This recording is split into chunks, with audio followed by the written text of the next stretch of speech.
महाराष्ट्रातील सह्याद्रीच्या पश्चिम घाटातील अरण्य, अध्यात्म आणि जैवविविधतेचा समतोल राखणारे, साक्षात शिवशंकराचे वास्तव्य आणि भीमा नदीच्या उगमस्थानाचे रहस्य सांगणारे भीमाशंकर.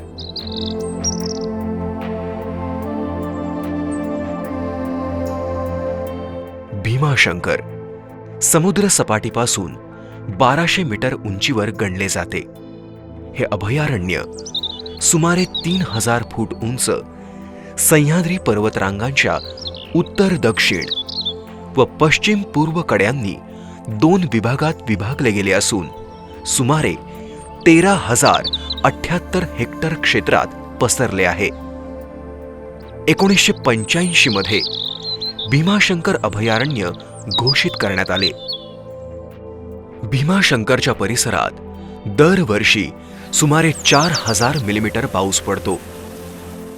डोंगर माथ्यावरचा परिसर असल्यामुळे भीमाशंकरला खूप जास्त प्रमाणात पाऊस पडतो आणि तो डोळ्यांना तृप्त करून जातो.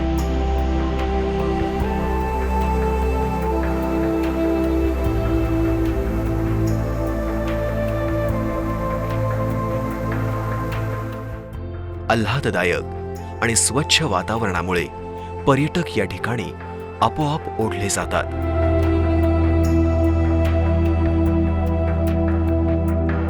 झाडांच्या वाढीसाठी लागणारा भरपूर सूर्यप्रकाश, पाणी आणि सकस जमीन असल्यामुळे घाटमाथ्याच्या आश्रयानं वाढणाऱ्या जंगलांप्रमाणे इथलं जंगलही वर्षानुवर्ष समृद्ध होत आहे. हे स्थान भीमा आणि घोड नद्यांच्या उगमाचं असून भीमाशंकर सारख्या तीर्थक्षेत्राची प्रसिद्धी ऐतिहासिक असल्यामुळे प्राचीन काळापासूनच या जंगलाचं देवराई म्हणून जतन होत आहे. इथं राहणाऱ्या आदिवासींनी हे जंगल सांभाळण्यासाठी, वाढवण्यासाठी मोलाचा वाटा उचलला आहे.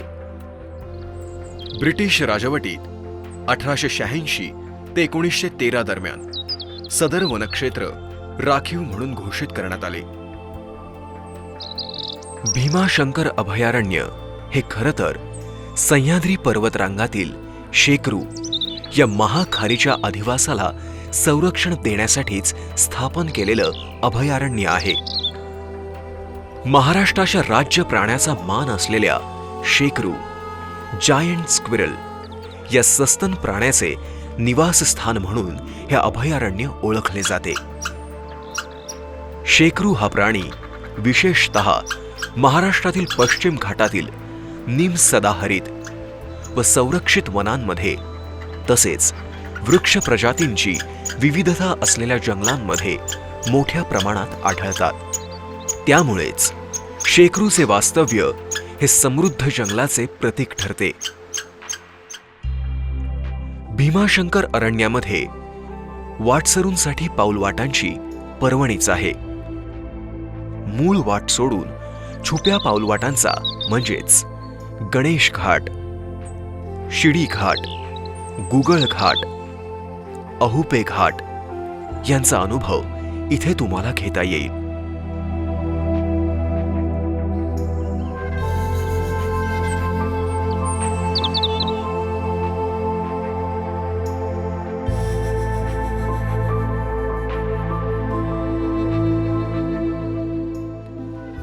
भीमाशंकरला जाण्यासाठी अहुपे घाटाची वाट हा एक उत्तम पर्याय आहे. जंगलातून या पाऊलवाटांनी फिरताना आपल्याला निसर्गाचं सौंदर्य अनुभवायला मिळतंच, पण त्याचबरोबर शांतता, भय, उत्कटता अशा अनेकविध स्थिती आपल्याला अनुभवायला मिळतात. इथल्या जीवनशैलीबद्दल आपल्याला अप्रूप वाटलं नाही तर नवलच. येथील जंगलात रानटी आंबे, जांभूळ, करब म्हणजे अंजन, मळवा, फणसाल, करंबो, शेंद्री, हिरडा, बेहडा हे वृक्ष दाटीवाटीने उंचीसाठी स्पर्धा करत आहेत असा भास होतो. नाना प्रकारचे पशुपक्षी, वेली, झाडे, औषधी वनस्पती इथे खूप प्रमाणात आढळतात. मंदिराच्या परिसरात अनेक ठिकाणी ही औषधी वनस्पती घेऊन विक्री करणारे दुकानदार सुद्धा पाहावयास मिळतात. औषधी वनस्पतींच्या जोडीला करवंद, कारवी, लोखंडी, लोहारी, रामेठा अशी असंख्य झुडुपं इथलं सौंदर्य वाढवतात. वसंत ऋतूमधला या झाडांचा रंग उधळणीचा सोहळा पाहण्यासारखा असतो.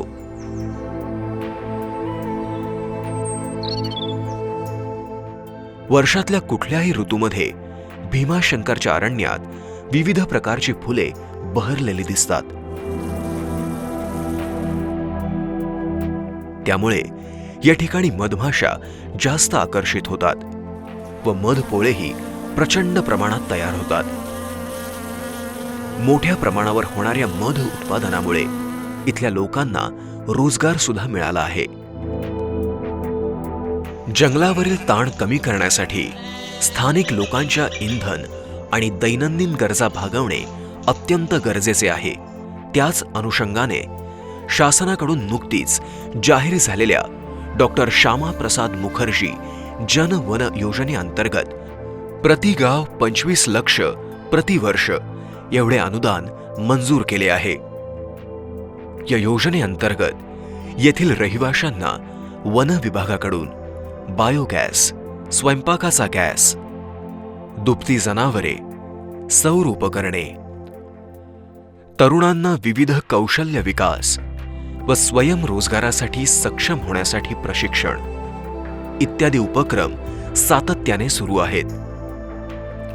येणाऱ्या पर्यटकांच्या निवासासाठी भीमाशंकर, आहुपे तसेच जांभुर्डे सारख्या दुर्गम परंतु अतिशय निसर्गसंपन्न आदिवासी गावात आदिवासी सोबत पर्यटक म्हणजेच होमस्टे हा उपक्रमही सुरू केला आहे. त्याचबरोबर या उपक्रमांतर्गत निवासी कक्षांची, तंबू कक्षांची तसेच शैक्षणिक भेट देणाऱ्या विद्यार्थ्यांच्या सोयीसाठी छात्रावास इत्यादीची सोय करण्यात आली आहे. श्रद्धा, जीवन आणि निसर्ग यांनी नटलेल्या सह्याद्रीच्या खोऱ्यातील या भीमाशंकराच्या अभयारण्याचा एक वेगळाच इतिहास आहे. भीमा नदीच्या काठावर अनेक मोठी तीर्थक्षेत्रे देखील आहेत.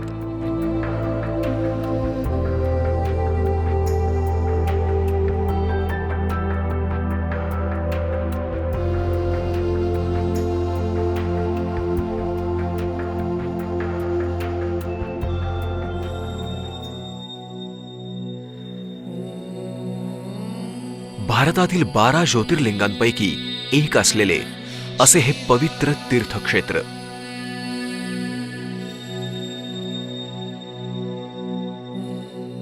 काळ्या पाषाणातील घडीव, कोरीव दगडाच्या मंदिराने भीमाशंकराच्या परिसराला पवित्र स्थान अशी ख्याती दिली आहे. येथे येणारे भाविक मंदिराचा परिसर पाहूनच प्रसन्न होतात.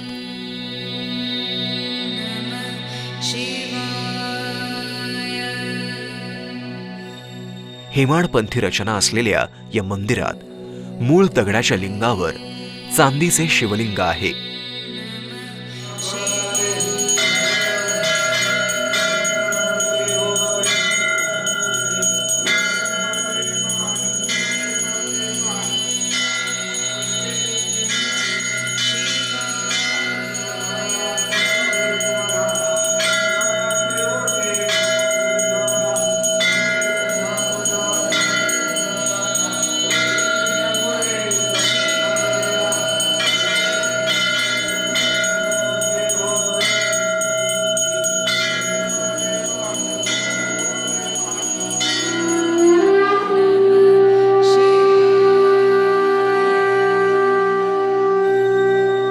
या ठिकाणी श्रावणात सोमवारी आणि महाशिवरात्रीला मोठी यात्रा भरते. लाखो भाविकांचे श्रद्धास्थान असलेल्या भीमाशंकरची ओळख आता वनपर्यटनाचे ठिकाण म्हणूनही होऊ लागली आहे. हे स्थान आपल्याला निसर्ग, अध्यात्म, श्रद्धा, मनःशांती, पावित्र्य आणि जैवविविधता यांचे दर्शन जवळून देते.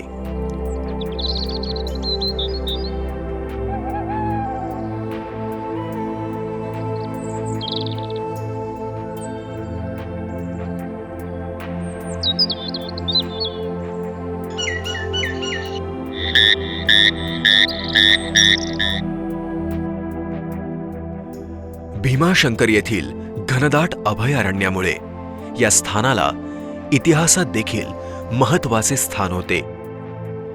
इथल्या वनक्षेत्राचा विस्तार सह्याद्रीच्या प्रमुख डोंगर रांगांमध्ये असल्या कारणाने येथील गोरखगड, मच्छिंद्रनाथगड, सिद्धगड या गडांचा उपयोग आसपासच्या प्रदेशावर नजर ठेवण्यासाठी होत असे.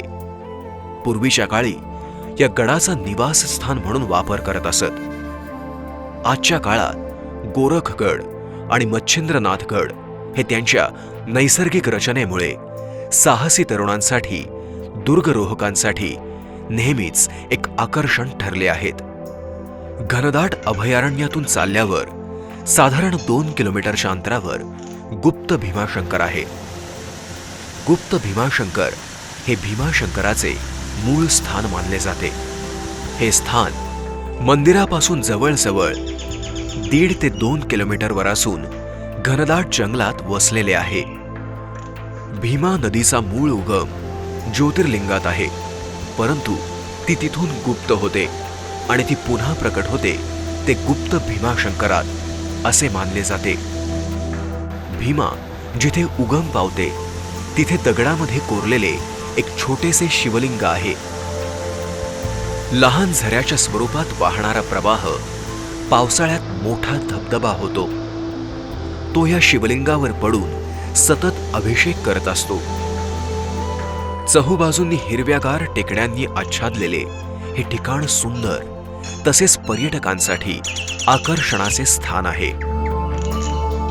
येणाऱ्या धार्मिक पर्यटक आणि निसर्गप्रेमींसाठी तसेच विद्यार्थ्यांसाठी भीमाशंकर अभयारण्यासंबंधी सखोल माहिती देण्यासाठी वन विभागामार्फत या परिसरात महादेव वन उभारणीची संकल्पना साकारत आहे. महादेव वन या उपक्रमाचा उपयोग पर्यटकांमध्ये व भाविकांमध्ये वन संवर्धनाची जाणीव निर्माण करण्यासाठी व्हावा या संकल्पनेतूनच विविध प्रकारची माहिती फलके, पत्रके, प्लास्टिक कचरा निर्मूलन अभियान इत्यादी अनेक उपक्रम राबवण्यात येत आहेत. तसेच अभयारण्य विकासासाठी सुधारित वन व्यवस्थापन आराखडाही तयार करण्यात येत आहे. भीमा नदीवर एकूण 22 धरणे बांधली आहेत. त्यात चास कमान, डिंबे धरण यांसारखी मोठी धरणे आहेत. ही धरणे येथील परिसर जसे की शिरूर, खेड, मंचर तसेच पुणे व सोलापूर जिल्ह्यासाठी जीवनदायिनी आहेत असं म्हटलं तरी वावगं ठरणार नाही. शेती हा भारतातील मुख्य व्यवसाय आहे. पावसाअभावी भारतात बऱ्याच ठिकाणी शेती लोप पावत चालली आहे. मात्र भीमाशंकर येथील बऱ्यापैकी लोकांनी हा वसा जपला आहे. सह्याद्रीच्या खोऱ्यात उगम पावलेल्या भीमा नदीच्या पाण्याचा उपयोग केवळ पाणी पुरवठ्यापुरता केला गेला नाही, तर तेथील जमीन सुपीक करून ती शेतीसाठी उत्तम बनवली आहे. तेथील मूळ लोकांची उपजीविका शेती असून भरपूर पाण्यावर येणारी पिके येथे घेतली जातात.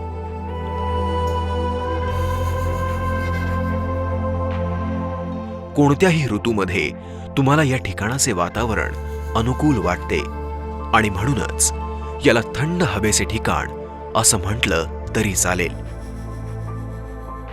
वयोवृद्धांसाठी अध्यात्म, तरुणांसाठी निसर्ग आणि साहसाची हाक, वन आणि वन्यजीव संशोधकांसाठी संशोधनाचे ठिकाण व देशी परदेशी लोकांसाठी कुतूहलाचे स्थान म्हणजेच भीमाशंकर.